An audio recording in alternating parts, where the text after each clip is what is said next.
I started negotiating independent or small contracts with business owners and a couple of tech companies. And I ended up negotiating a contract for over 3 grand. That was the first real job that I had. And I was like, Steven, look what I did. Now we got to deliver. Hmm. And so we delivered and more. And, they liked our work so much that, we were called back several times. And that's when I realized I had a business.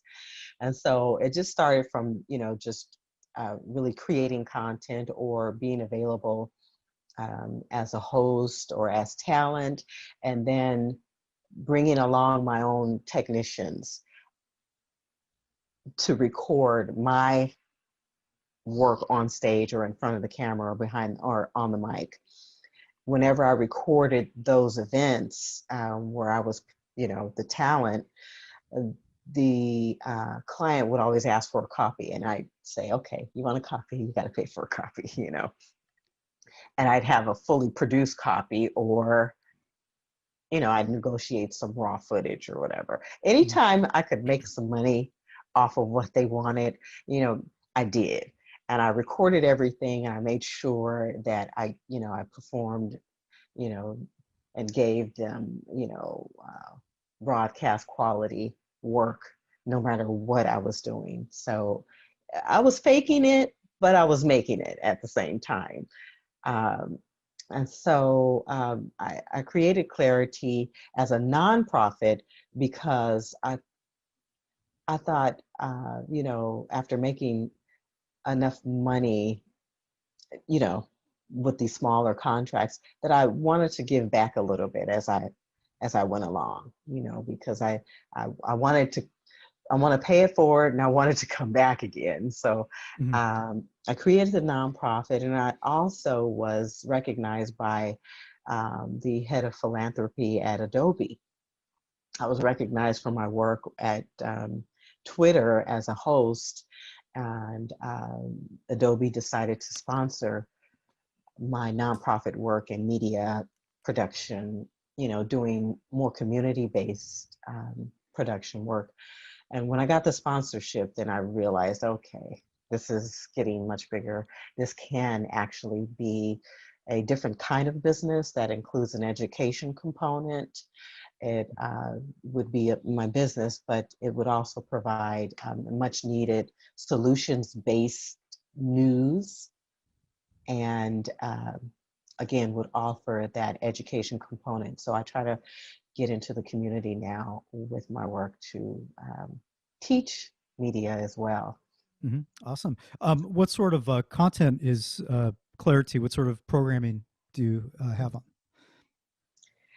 So the programming has been everything from covering politics to labor issues with the International Longshoremen's Union, with firefighters and the California Professional Firefighters Association, covering news with the different mayors throughout the cities, candidates running for office who want to push their platforms. So I get them to come on board and sponsor some of my work, but then I get them on camera and I drill them like a news reporter, Hmm. um, and then lately I've been working with a lot of the uh, pastors and the bishops of these Baptist churches or local churches who are, not able to hold their services for their members, providing social media platforms and strategies, and uh, managing their social media pages for them as well. So consultant work. Awesome. Awesome. I put the link on iLearn for your YouTube channel, but do you have a link to actual where they students can actually see all the different content? Yeah. Okay. Yeah. So I've created a YouTube channel under Clari-T Media, CLAR capital, or CLARI capital T Media, Clari-T Media. And then I have a YouTube channel for the Bay Area Mental Health Hour. That's my other platform that is doing really well, on mental health education and topics related to that. So those are the two platforms. You can also find me on LinkedIn. Reach out to me, connect with me there. You can see a lot of my work that I've embedded there as well. Mhm. I was going to ask you about the when you were working for iHeartMedia and Yeah. doing reading news and traffic. But what's the process of that? I'm sure a lot of our students. Did you have any formal training in your voice? Because my students were saying in the chat that you have that wonderful newscast voice. Right. Well, I did actually take up a couple of performance classes. And I remember one performance teacher telling me, you got to get rid of your Southern accent.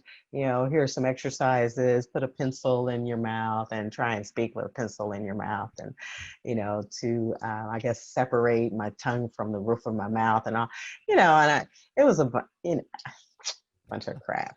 you know, I'll never forgive her for that. Never, ever. Because, it affected my confidence for sure. So you can't believe everything, that some of these teachers will tell you when it comes to performance and your style and your approach and, you know, your personality and all of that.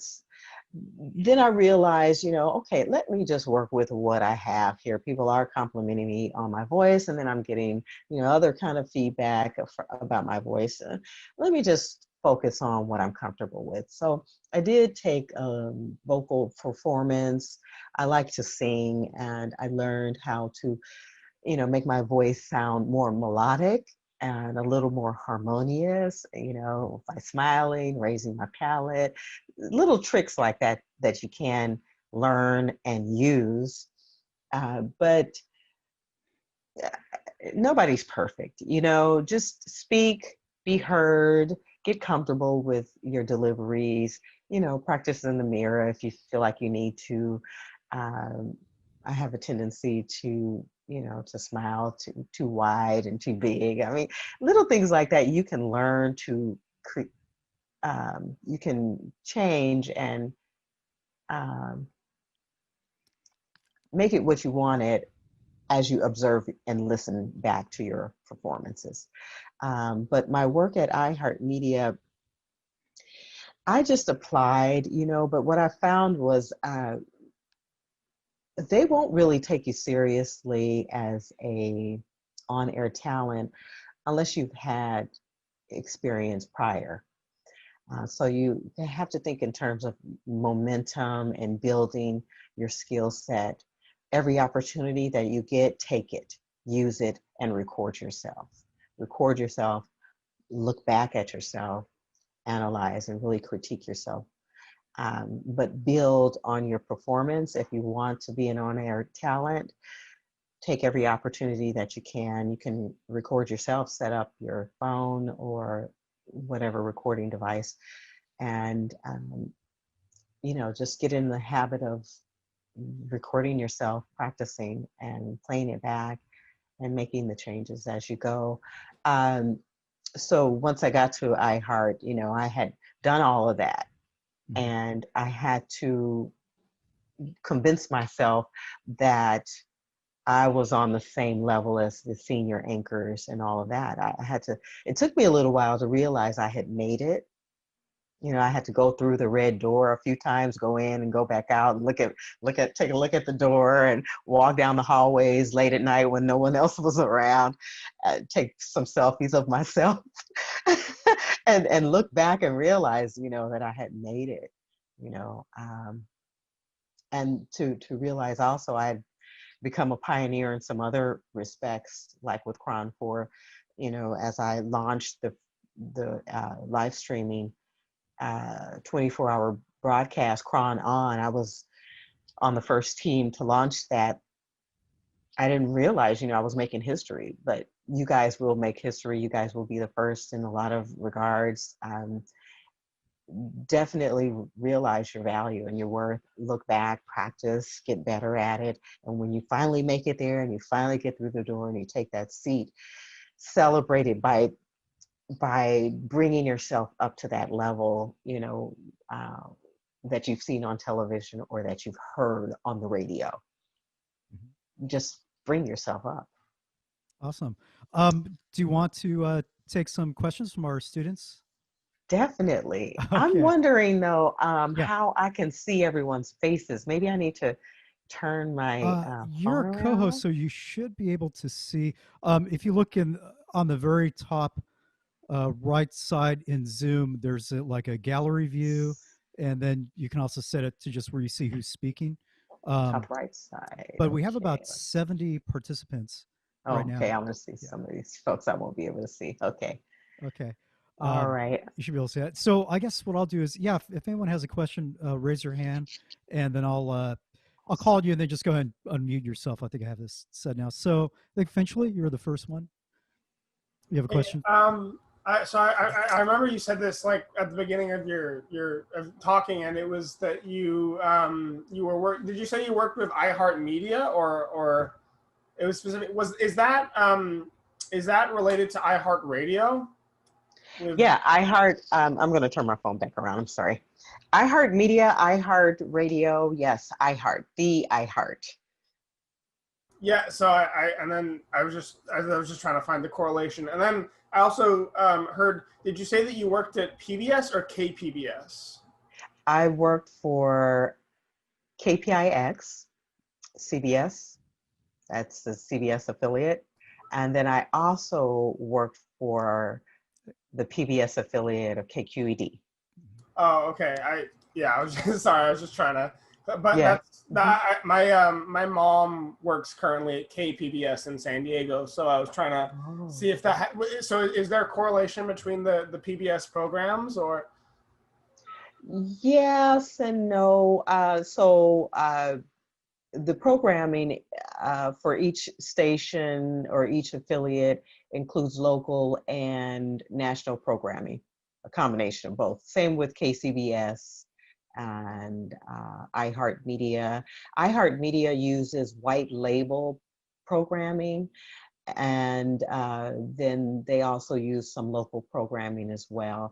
It's kind of tricky, to find out, like um, where who's doing what and where they're located. So, for example, if you were interested in pitching a podcast to iHeartMedia, for example, there in the local San Francisco office is a small division of podcast producing, uh, maybe managed by one on-air personality, but then there's the national uh, offices that handle distribution of podcasts and podcast development and all that. So it is pretty tricky, but once you know where to go and how to get your foot in the door, once you get behind the doors, then you'll understand more about the divisions, affiliates, local, Yeah. national, etc. And then so now like getting to the end of the discussion, I had one more question, and that was so the big differences for me between speaking publicly and speaking on radio or television, would you what to you is the biggest difference, and what would be your advice when changing your approach to speaking on radio?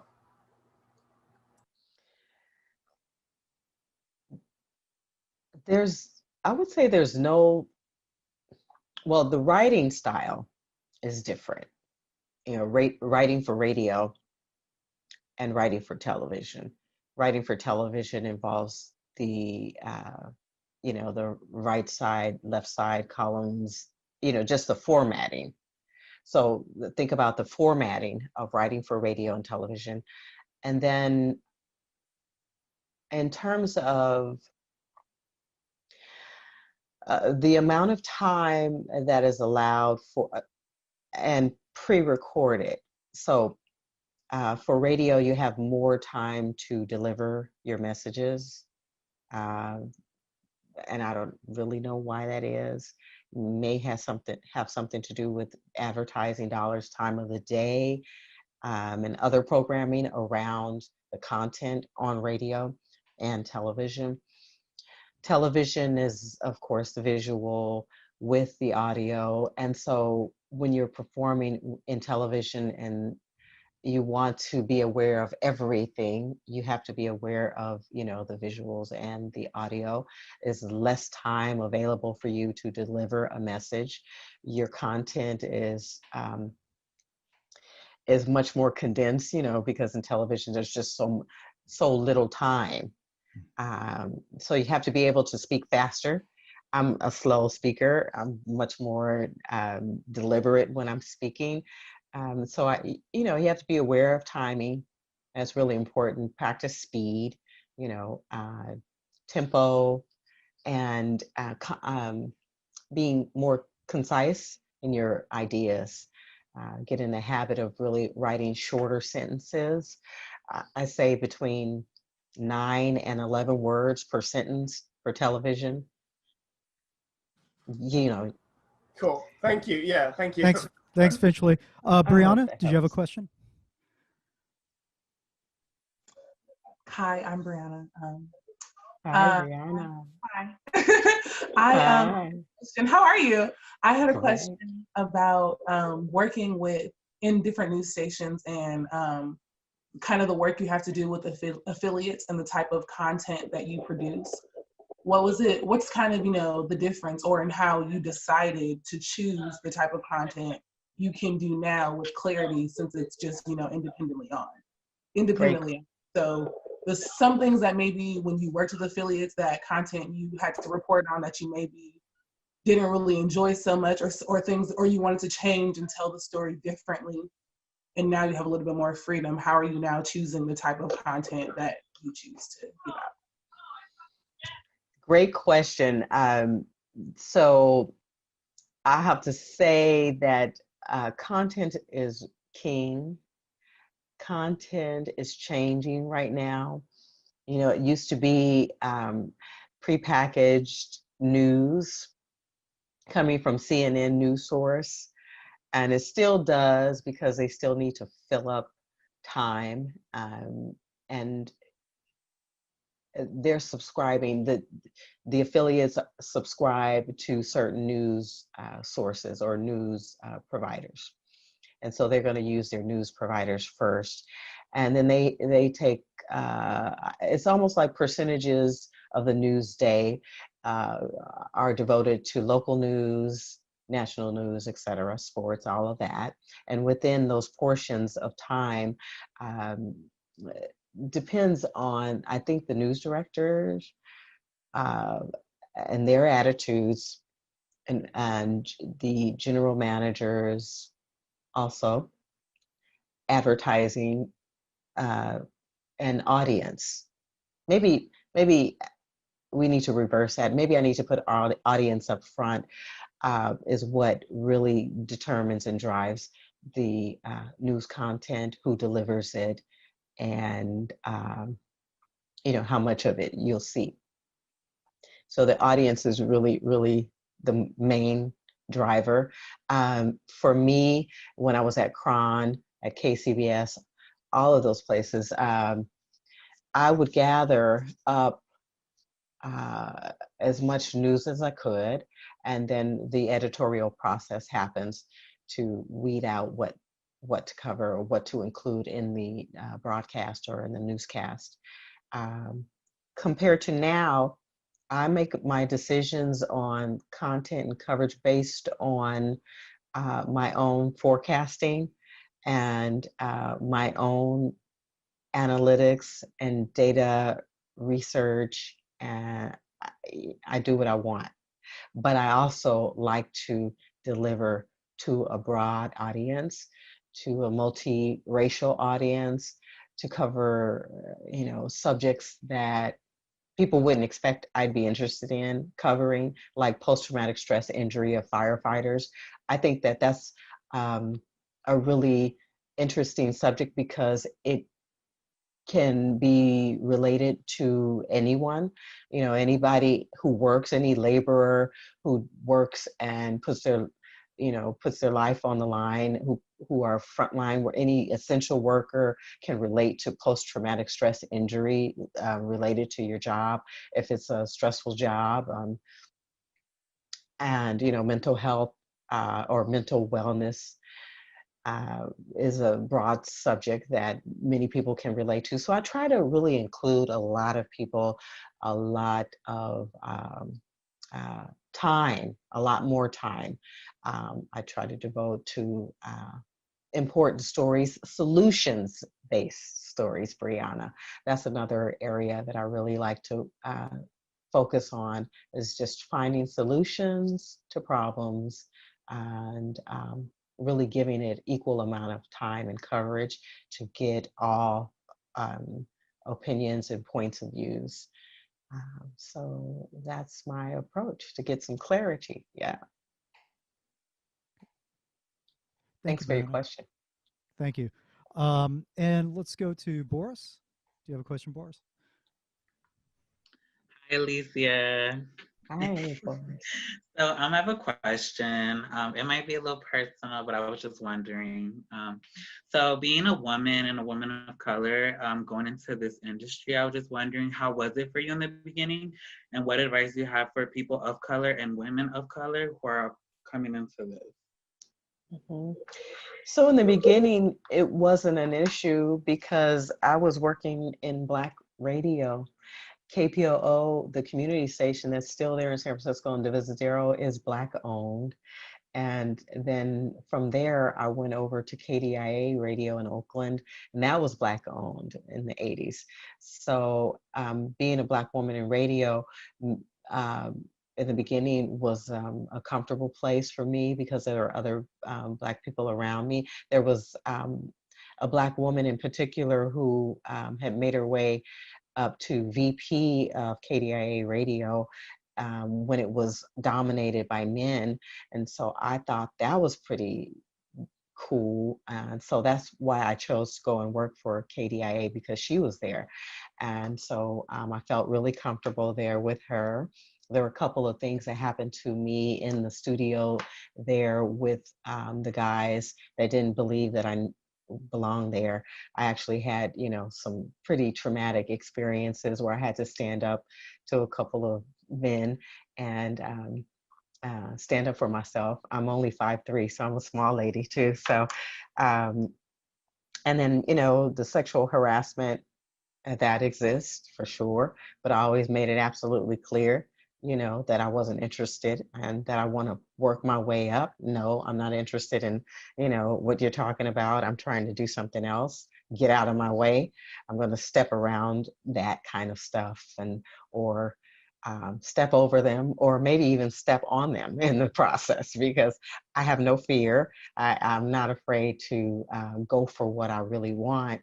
And anytime, you know, I get someone, you know, in my way, I was born and raised in San Francisco with no limits, you know, in a very diverse um, city with lots of opportunities that I always had. I've never really had to deal with, you know, being stopped or held back from doing anything. I've always been able to have some success in anything that I've chosen to do. So when it came to broadcast and radio and all that, I never even imagined I'd have any issues. And when I did have issues, I dealt with them. More recently, I have to say that the business has gotten a lot dirtier and it's gotten a lot tougher, only because the business has changed so much. And what I mean by that is, you know, the technology uh, either frightens people or empowers people. And you can choose to let it hold you back, or you can learn what you need to learn about it and let it empower you. I chose to learn as much as I could about the business And in the process of doing that and being able to adjust to a new automation system, for example, at the TV station, and learning or teaching myself to code that automation system when I have never coded before in my life, meant that I was threatening to someone else who didn't believe that I could do it, or to that person who couldn't do it, but we're on the same team. And so while I had success on the team with one person that didn't have success, it meant the team needed to split. Someone lost work. I stayed on. And there were challenges like that where, you know, people will literally try and sabotage your work. So just know that the change, with all of the changes comes a lot of fear and insecurity. But you know, just make sure that you guys are well prepared with the skills. Make sure that you know your stuff, so that and you know, really think about the relationships that you build on a job, no matter where you go, to just make an impression and to build a name for yourself, and know that your reputation really matters in this business. It's a small community, much smaller than ever before. Thank you, Boris. Daryl De La Rosa, do you have a question? Yes. Hi, Alicia. Thank you for joining us. Deeply. Hey, thank you. My question is, with the digital age here more powerful now than ever, what are some of the biggest changes that you've seen happen in the radio and television industry? And if you were to make a prediction, how do you see it changing in the future? The biggest changes have been exactly everything that you guys have heard regarding machine-based technology. Everything is being operated or produced with machines. So machine learning is going to be critical for a lot of you guys who want to really be in it, who want to remain in it, and who want to be successful in it. You really need to understand the information technology, data collection, artificial intelligence, excuse me, how to edit, you know, the cloud-based data collections, how to communicate and collaborate digitally, you know, with teams across the country or across the world, you know, like through Adobe, you know, if you're working on a project with teams like that, understanding how to do that. Creating your content means that, you know, you have to be up on cameras. You have to know everything about digital technology, the microphones, the latest in terms of efficiency and workflow, you know, how to, you know, create the most for their money. So if you're working from home, you know, they may set you up at home, but you have to be able to work on your own. You have to be able to problem solve and troubleshoot. And then marketing, advertising, and really like user interface, app-based knowledge. E-commerce, esports, you know, so if you want to produce sports, you have to, you know, be ready to produce it on the digital platforms, on all platforms, multi platforms, live streaming, all of the technology around live streaming. So just being technologically savvy and aware of all of the systems used, all of the operations-based workflows, everything that goes on behind the scenes is what is the majority of the day for the average broadcast, radio and television employee. Now there are performers, who walk in the studio just, for the performance, and that's a different subject in itself. I can address that, but I would say, as far as forecasting the future and the future of broadcasting for radio or television, is there's a huge gap and a huge void between the show and concepts. So the content, the ideas, and the creativity, that's one thing. And then making it happen is where the gap is. So if you go online to Nexstar, if you go online to iHeart, if you go online to any broadcast company looking for a job, the majority of the work that you see available is now in information technology, engineering, machine-based, artificial intelligence, all of those areas that I just named. There are only a few spots available for talent, and I can talk more about talent as well, and specifics to prepare for talent as well, and the forecast for talent. But the money and the majority is in all of those areas. Cool. IT. Thanks, Yeah. Daryl. I think we have time for one more question, Alicia, and is Okay. it a McQuah? Natane? McQuah? Yeah, McCoy. McQuah. Yeah, Thanks. Yeah, please ask your question. sweet. Hi, Alicia. Hi. I'm a Becca major and I'm trying to pursue a career. I'm hoping to pursue a career about sports broadcasting after this, but I recently started a sports podcast in like the last month or so. And you were already kind of touching on it. But what I've noticed from like editing the episodes and then like also while I'm doing the takes too, is just like kind of like voice control and stuff.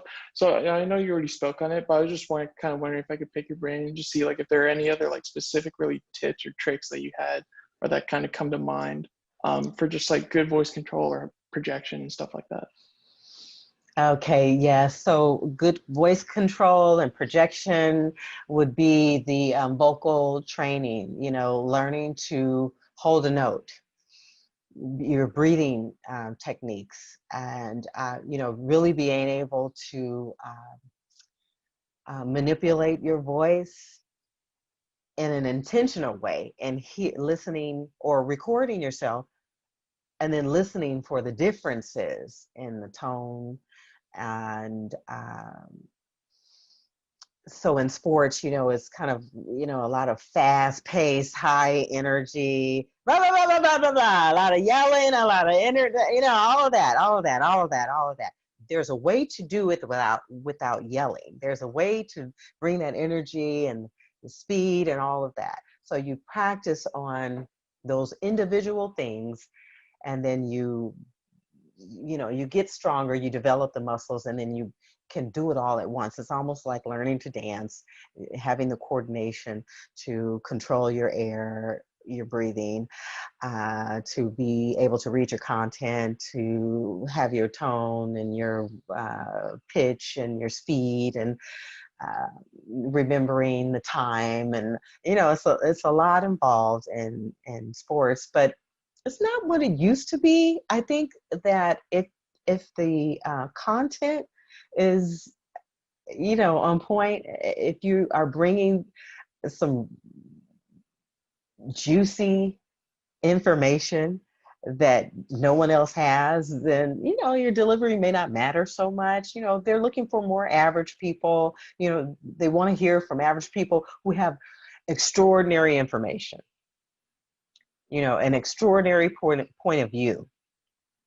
So it's a give or take, and just don't try and copy anyone. but definitely look at the people who are successful, like Stephen A. Smith.